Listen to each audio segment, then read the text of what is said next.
name is Alex. I'm a journalist specializing in cybercrimes and digital disappearances. 3 months ago, I received an anonymous email with a link to a file called Julia_archive.zip. Inside were dozens of documents, audio logs, and videos, all belonging to one person, Julia Hudson. At first, it looked like another case of online harassment or a missing influencer, but some of the files were too private. Therapy transcripts, internal memos from a tech company that officially shut down in 2012, which meant only someone inside could have leaked them. Julia worked as a data analyst at Synthex Labs, a company that processed user data and built behavior prediction systems for major corporations. In 2014, she reported to her supervisor that she had found something strange in the code. A program that didn't just collect data, but also accessed users' cameras, microphones, and private messages. A week later, Julia disappeared. Officially, the case was ruled a suicide, but her body was never found.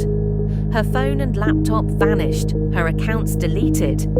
The only trace left was her email address, which kept receiving messages long after she was gone. When I unpacked the archive, there were screenshots from Synthex's internal chat. One user, admin_47, wrote, "She figured out how the system works. If these files go public, the project dies." The next day, a message from Julia appeared. "If something happens to me, look for the mirror folder." We eventually found that folder, a hidden cloud backup containing classified Synthex documents.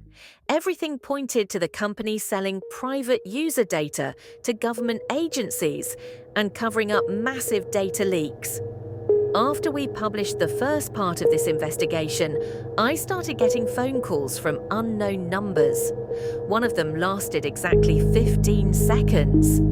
A male voice said, "Stop before you become the next one." When we tried verifying the archive, we learned that most of the servers hosting the files had been wiped just a week before our request.